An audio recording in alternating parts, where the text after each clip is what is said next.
Ребята, привет и добро пожаловать на мой канал. Так как я сейчас живу в Италии, и многие мои друзья, знакомые мне звонят, пишут и спрашивают, как у меня дела, я решила просто записать видео, где я расскажу о том, что я вообще знаю, слышу и читаю. На самом деле в Италии нет никакой паники.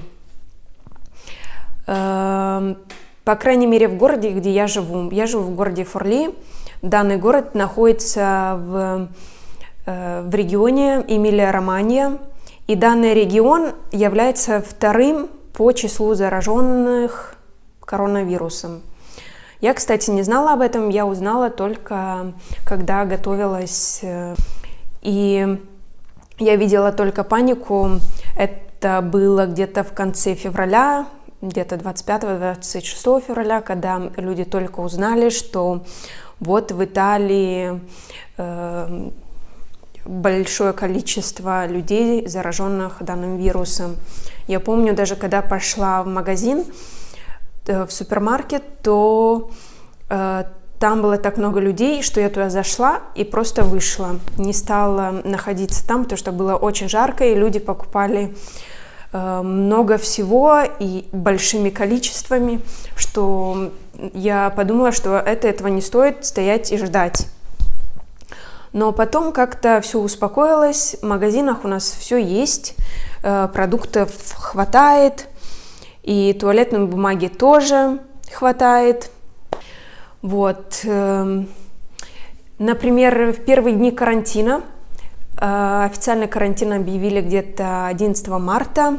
Я помню, когда я пошла где-то в этих числах, 11, 12 или 13 марта, точно не помню, пошла в супермаркет, то по дороге в супермаркет на площади я увидела, что много людей просто сидели и грелись на солнышке, сидели на скамейках. Но потом, когда я уже шла обратно, я увидела полицию, которая всех разогнала по домам. И так просто они делают, чтобы не распространять вирус. А выходить можно только в супермаркет, в аптеку, или же кому-то, если нужно на работу. При себе нужно иметь сертификат, где вы объясняете, почему вы вышли из дома, причину вашего выхода. Данный сертификат можно найти на сайте Министерства внутренних дел Италии. Его, кстати, уже поменяли, наверное, раза 3.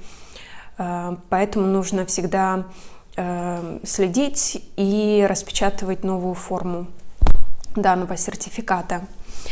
И также я выписала данные, сколько людей вообще по всей Италии за весь период карантина получили штраф.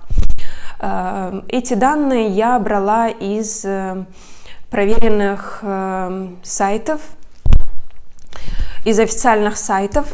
Например, с 11 марта по 4 апреля по всей Италии было выписано 182 тысячи штрафов. Это столько людей по всей Италии получило штраф. А также только 4 апреля в один день было наказано 9284 человека из-за запрета на поездки. Это был настоящий бум. А 3 апреля было наказано 8187 человек.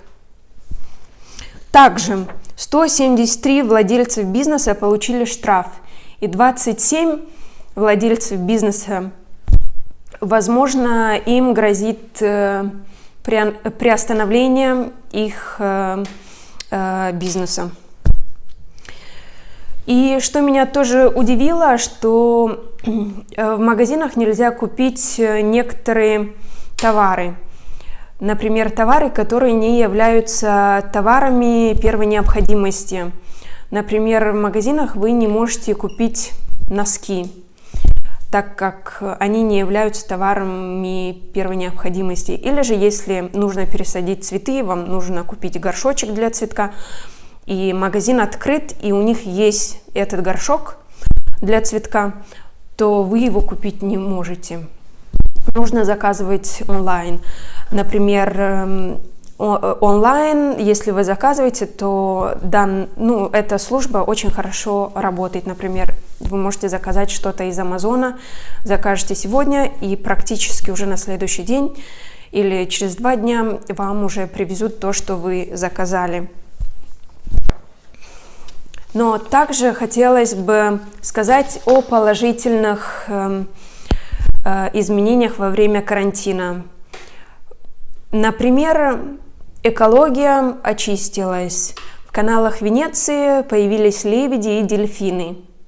А также помню, когда уже прошло 2 недели карантина, я помню, открыла окно как-то одним утром, и я почувствовала, что воздух был таким свежим, что даже вот раньше, вот сколько я здесь живу, 2,5 года где-то, в моем городе я такого воздуха чистого еще не видела.